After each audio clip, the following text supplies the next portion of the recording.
Good afternoon, High-10 George Realty. We're going to kick off our training today. We will be covering the residential lease disclosures, but prior to that, we do have Peter Cam in the room. So we're going to go over some of the new laws that will take effect or one that has taken effect. The more information that you know and that you can assist and provide to the property owners, the more likely they are to give you some repeat business. So we're going to start with the laws that are taking effect, and let me get that ready for you. Okay. Okay, so we already went over before, but we just want to remind you, the property owner is required to take pictures of the unit, and they must be date stamped high resolution photos for tenancies beginning after July 1, 2025, and after the move out and before they've commenced any cleaning or repairs. So this is something that you can remind your property owners and make sure that they're doing that, so that you're their go-to person and you're assisting them and letting them know and reminding them to take those move-in photos and the move out prior to cleanup or any repair. The reason why is because right here, why it matters. It's required, number one, by California law, but also if you are making a deduction or you want to from the security deposit, if you have not provided the photos, then you may not be able to deduct from the security deposit of the property owner. So you need to make sure this is done. Also, they do recommend that you have the tenants initial off on the initial photos when they're moving in. So print them in color and have them initial off on that they've received those photos. Okay. So the next one, you see these, I pulled them right off of the car legal section, and it's the landlord, they titled it landlord tenant stoves and refrigerator requirement as part of, I have a problem saying this word, habitalit. I can't say it. I've never been able to say it. Somebody can shout it out for me. Okay. So this is requiring that the property owner provide both a stove and a refrigerator that they're going to maintain in good working order. And the tenant may choose to provide their own refrigerator by mutual agreement when the lease is signed. So we need to make sure that we remember this going forward. And the law takes effect 1/1/2026. So this is just, I can shoot these laws out to you after the training, but make sure that you understand these, because the more information you can provide, the more likely they are to come back to you. Okay. And I'll shoot these out. These are directly from the car legal site. So yeah, the effective date is January 1, 2026. Okay. And then they have a whole comment on month-to-month tenancies.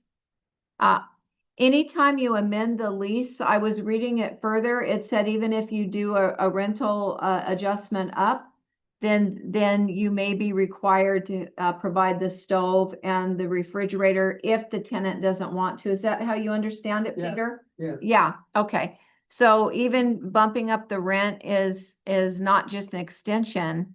It is you're amending the lease, so then that law would kick into effect. Yeah, Okay. anytime you amend, you renew, yeah, you have to. So it's pretty much they've got to do it. Okay. So you may want to let any property owners or it's a good cold calling technique to use just to give them information so that they know. Okay. And then finally, the safe maximum indoor temperature. You can see here it's going to begin January 1, 2027. And they must consider this policy when revising or establishing regulations. And this is for California, and it's intended to apply to all tenancies of 30 days or more. So we'll shoot this out to you Do you know a lot about this indoor temperature? They have not set up a definitive indoor temperature yet. They only say there's a reasonably, comfortable temperature, which is like 80, 81, 82 degree. So, you know, Oh, you have a whole year to comply, but it's not an urgent thing right now. and They're still not very definitive. oh, okay. So I hope you guys heard that. It's not definitive yet. It's coming. But is that when they say that's the whole household, right? Bedrooms, living Yes, room, it yes, has to be maintained Right. at some temperature that they're going to Lower establish. than, lower than 82 degrees. Okay, lower than 82 degrees. Okay, so I hope you guys heard Peter on that. That is coming. So we need to make sure that we're aware of these things coming up. And for health and safety code, this becomes effective January 1, 2026. There's a little bit of a difference here in between the other date. However, as Peter said, they have not established what that means other than lower than 82 degrees in the rental. Okay, so I hope this helps you guys. I will shoot them out so that you have them and you can use this to strategize and do some cold calling. If you see signs out there that are handwritten and they're trying to lease something, give the property owner a call. Yes, Daniel. So the inside temperature will apply to apartment buildings? Yes, apartment for all and habitable residentials. That's a big issue. Yeah. Because apartment building have 50 units. You have They to don't have provide central air conditioning condition. units, Wow. if they establish the law. Another thing about the photograph that I want to mention is there's another bill that's very important is the California AB 723 that will require for any digitally altered pictures, you have to have the original picture side by side. Make sure that you do that. Otherwise, there will be false advertisement. Oh, I missed that. Oh, Yeah, that's important. At least it's gonna be effective by January 1st, 2026. So anytime when you do any marketing or any brochure, then you have a digitally altered pictures. You have to have the original pictures side by side. so okay, that starts. We do have an agent that did some. Does that mean for staging too? Staging too, yeah. Oh my gosh, so I have to call an agent that, If it is digitally altered, yeah, so, but she's using it right now. So but if it is not digitally altered, in other words, you take the picture of the staging, you don't have to do that. no, she digitally staged it. Or digital stage it, then yes, yeah, then you have to. So for beginning on January 1, 2026, she needs to amend the MLS Yeah, and also her flyer. right. Okay, I'll get in touch with her. I hope you guys are all listening to that. That's, it's good we have these meetings so we can go over these. Does anybody have any questions? Okay, if there's no questions, we're going to move into the disclosure session of this meeting. Did you talk about the internet service? Oh, I didn't. I forgot. So that 1414? no, I didn't. Yeah. I passed right over it. So I wonder why. Maybe it didn't scan. Okay, the internet service is AB 1414. I'm sorry I missed it. I think I went right over it. So it prohibits a property owner from requiring a tenant to use a particular internet service provider. And the tenant can opt out. And if the property owner tries to ensure that they do that, they can deduct the cost of the internet subscription from the rent if the property owner violates this provision. The property owner can go ahead and continue offer bulk internet billing arrangements, and the tenant shall have the right to opt out of that service. Correct? Yeah. That's right. Yeah. So just be aware of this too. This is in effect January 1, 2026. We will shoot these out to you, and I'll also shoot out the one that I did not include that Peter mentioned about digitally altering photos. So be careful about that on your flyers and also whatever you've posted on the MLS, okay? So unless there's any other questions, we're going to move to the disclosures. Okay. All right.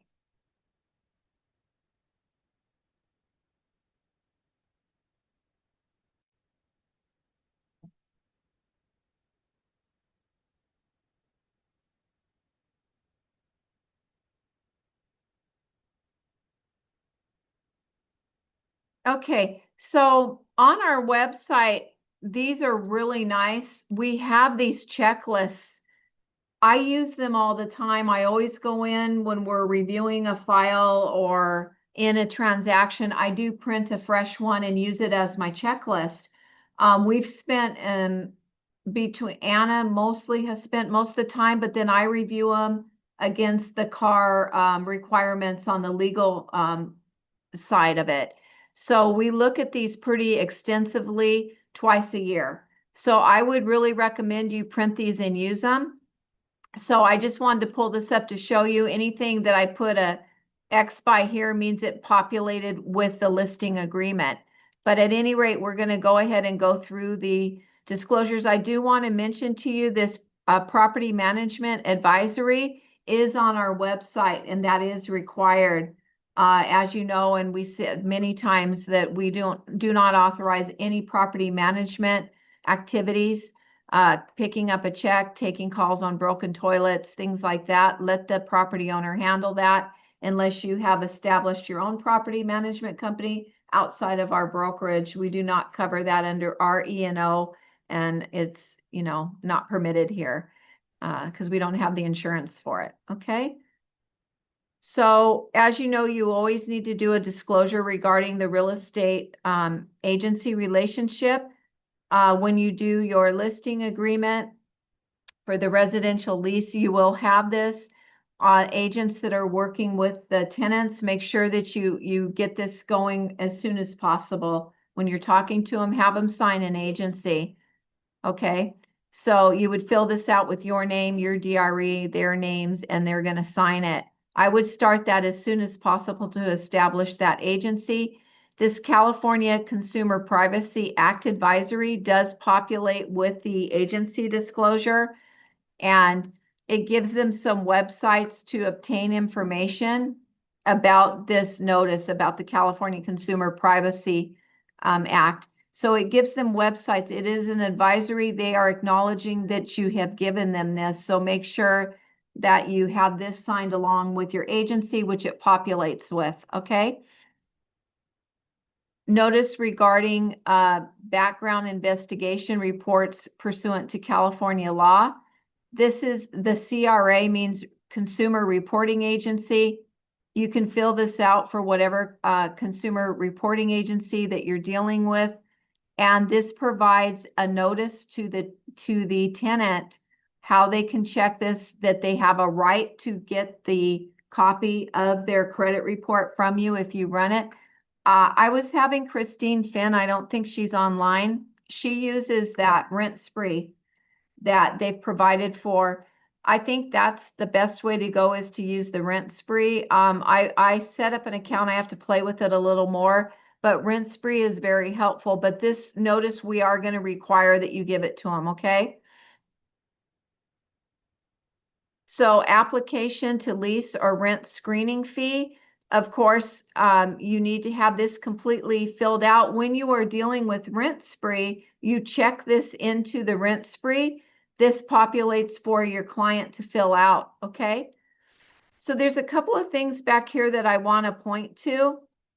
If you see here, if an applicant will be receiving government rent subsidy to assist in the payment of the rent, or a Section 8 voucher, such as, the applicant may choose to provide lawful verifiable alternative evidence of reasonable ability to pay, other than having the housing provider rely solely on a credit report. So we always need to remember that if you're dealing with tenants that fall into this category. Just remember this.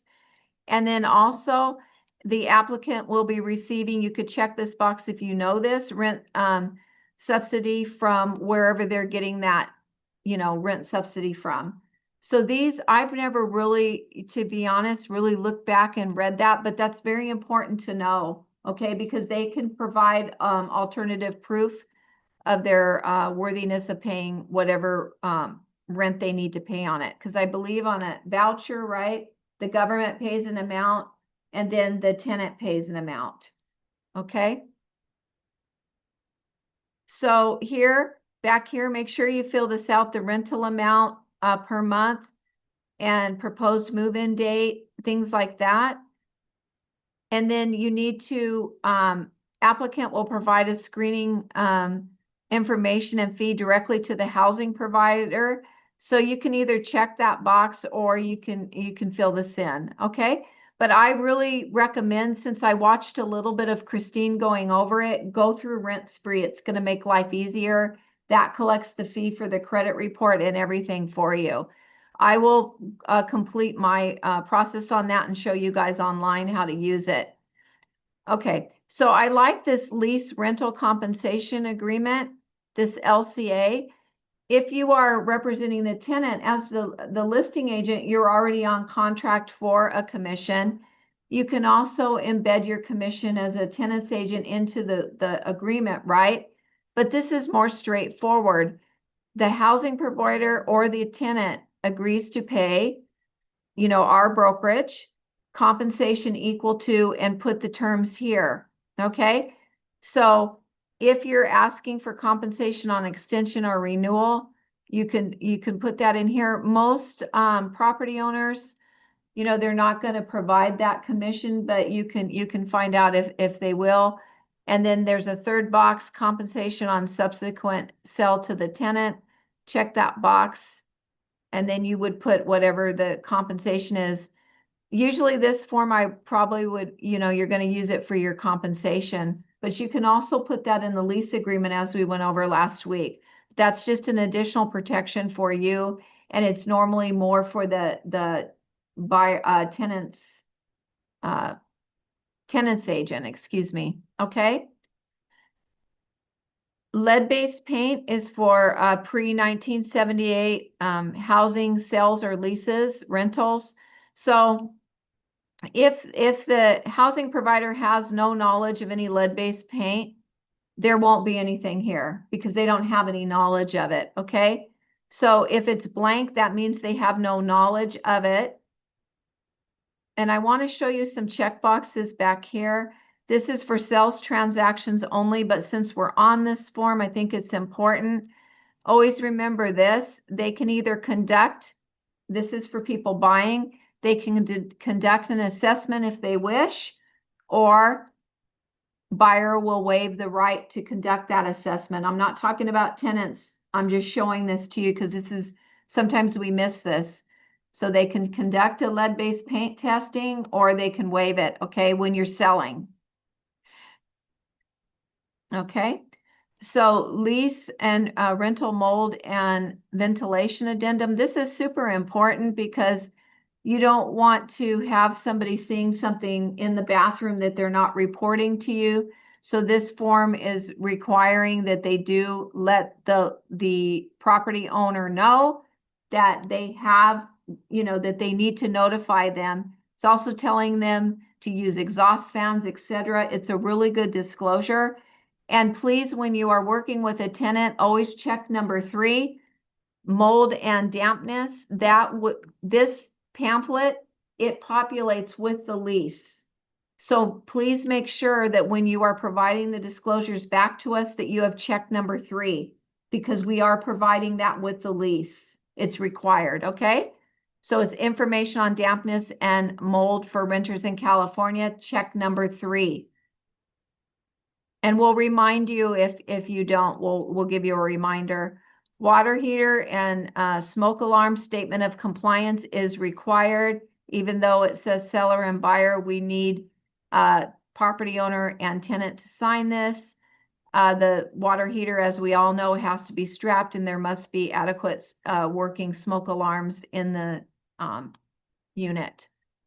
Water submeter addendum, that's only if there's somebody coming to read a submeter.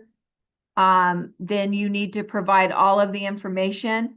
And this, you really need the property owner to fill out, because we need to know who the submeter company, reading company is, and all of that. We don't see a lot of these, but on some of the newer condos, there will be water submeters. So if that happens to be the case, get this over to the property owner and work with them to get this filled out, okay? Because it's important for the tenant to know who's reading those submeters, okay? Rental property owner disclosure, and it's meant to be and intended to also be provided to the tenant with the residential lease. There are questions in here that cover civil code requirements that we need to let the tenant know. For instance, was there a death on the property in the last 3 years? So this is a really important form. This meth contamination is also a requirement for the health and safety and civil code that we need to report. So this form is not just, it's very important because you're covering yourself on the civil codes that are required that you provide to the tenant. So have the owner fill this out, and then you're going to provide it right along with the lease documentation, all of the disclosures, okay? Water conserving plumbing fixtures and carbon monoxide. This is required because you have your carbon monoxide. Some of, I wouldn't get too off into the weeds unless Peter disagrees with me. I'm not going to be the policewoman and like, did you change all your toilets? Did you change all your faucets? I'm going to give the disclosure. What is your opinion on that? Yeah, that's all you have to do. Right. You give the disclosures. Don't be the policewoman or man. Give the disclosures, have them read it and sign it, and then move on. Because I have gotten questions like that. You do not need to police and make sure and all of that. Okay? That is up to the property owner to maintain their property in compliance with applicable requirements and laws, okay? Bed bug disclosure. The tenant needs to report suspected infestations of bed bugs to the housing provider, or if there's a property manager. So this one populates, I believe, with the lease. It does, yeah. Tenant flood insurance disclosure. It defaults to the property is not located in a special flood hazard area or area of potential flooding. But if it is, you need to check the box. If you need a free report on that, Snap NHD will provide that free report to you. You just give John Wax a call. You can get a free report to find out if the unit is in a potential flooding or special flood hazard area. This is required, okay? Rent cap and just clause addendum, as we know, this is required. Exemptions to both rent cap and just clause evictions, they've outlined it here. You read it carefully. The property owner would read it carefully, and if they are exempt, they can check the notice of exemption box. Housing that has some exemptions, housing that has been issued a certificate of occupancy within the previous 15 years. So newer property, a property containing two separate dwelling units, excluding ADUs, within one single structure, and one of the units is occupied by the owner at the commencement and throughout the tenancy. So these are your exemptions: single family residential property, and it's saying including condos and planned development that is separate from any other title dwelling, if notice below is checked and delivered to the tenant. But if you don't, and I did ask the lawyer that was here, what if it was a single family, but they didn't provide this notice and check that? Then he said, then if you didn't, that lawyer said we would fall under rent cap because we didn't give adequate notice. Yeah. Yeah, so just remember that. Okay, so help your property owner go through this and look at it, okay? Very important. If you can be the consultant, but not give legal advice, that's great. It's just reading it over with them, okay? Offer of tenant positive rental payment reporting. There are some exemptions. Right here, you would check this box if the premises is, okay. Housing provider shall comply with the request of positive rental payment information reporting to a national reporting agency in either of the two following scenarios. If the premises is located in a property that can contain 16 or more residential units, or 15 or fewer units, and both of the following apply. So read these to see if there's an exemption, but please just provide the form to the tenants, and if they're going to opt in, is the tenant going to be charged a service fee? You cannot exceed $10. If it's required, maybe the housing provider wants to charge a service fee to them. Okay, if you get into these situations where you're questioning how to make sure the form's right, I will take time with you. We'll sit together and we'll figure it out, okay? We'll go over it personally together if you're confused on it. I find this form a little bit confusing myself. I have to really sit and read it. So if you need help, let me know. We'll do it together. And fair housing and discrimination does populate with the lease. This is really important. We want to be careful how we talk to people. We want to allow everybody to have an application. We don't want to mention, oh, you may have a trouble getting up the stairs or anything like that. That is up for the tenant to come look at the property to determine for themselves. We are not the property owner. You give them the application and let them, let the housing provider review all applications, okay? And this is the information on dampness and mold. That's why I want you to check that box and that other disclosure. This will populate with the lease agreement. So we need to check that box to make sure that we've indicated that we've given them this report, okay? And we're going to be looking for that, and I'll mention it to Anna as well to make sure that box is checked so you're all protected. Property management advisory, very important. We do require this. You put the address of the property here, and it tells everybody we want the property owner to sign and we want the tenant to sign, and you will sign. And it's just outlining that we are not their property manager and we will not act as such. So housing provider. If you want to manage other people's property, you have the real estate broker license, and also you have to have the insurance. Your own E&O. Our company does not provide for the property management. And we don't want them doing property business here, right? Property management business. Yeah, because we need to keep a separation, as Peter's saying. So if you're a property manager and you need to be a broker and have your own E&O, but please do it at your home office or your other office. Okay. Housing provider pre-possession notice for tenant to pay. And you see right here what it says: for use when tenant does not pay the amount due prior to taking possession. What would that be? Like the move-in fees, what is the security deposit, the rent? So there is even a notice for that, just in case you guys didn't know. And this is only if it's applicable, that you would notice them that they need to pay. Okay. And it gives a little, if tenant does not make the payment above within 2 days, it gives a blurb here. Okay. So this is important. Hopefully you never run into this. I haven't, because they want their keys. They're going to give you what you need. But if you do need a form, you have it. Move-in inspection, we went over that last week, so I'm not going to go over it. But I am going to remind you that those pictures that the housing provider took, please have them initial it attached to this move-in form, okay? And you want to give a full set to the tenant moving in. It will be attached to this form. Prepare your form with those pictures in color attached, okay? And then have them initial that they've received all of those.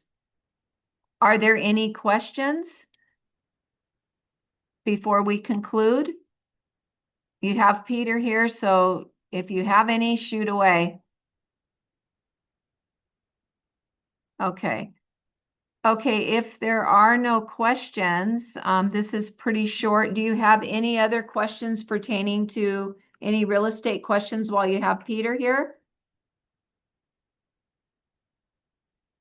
Okay, so I will, as I said, I'm going to record the RPA for everybody. I was debating if I should do it now because they always have a change of forms. I believe it's in December again, right? Number 22nd, I think, that they. Yeah. New forms. So the reason I'm hesitating is because I don't know if there's going to be new forms. So I'm going to wait till after the release to make sure that something hasn't changed that we need to address.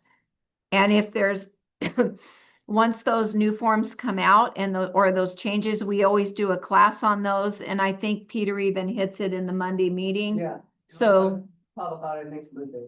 okay, so A he'll, preview of all the forms. okay, so he's going to do a preview of the forms that may be changing. So stay tuned for that, but we will cover it in the Monday meeting. And if we need additional training on it, if there's a lot of form change, we will go ahead and address that. Okay? Anything else from anybody before we sign off? Okay, well, thank you all for attending the training. It's always greatly appreciated. We love learning with you, and I wish you all a beautiful weekend, and we'll see you Monday. Thank you all. Bye-bye. This weekend. Have a nice weekend. Thank you. Nobody mentioned Peter. That was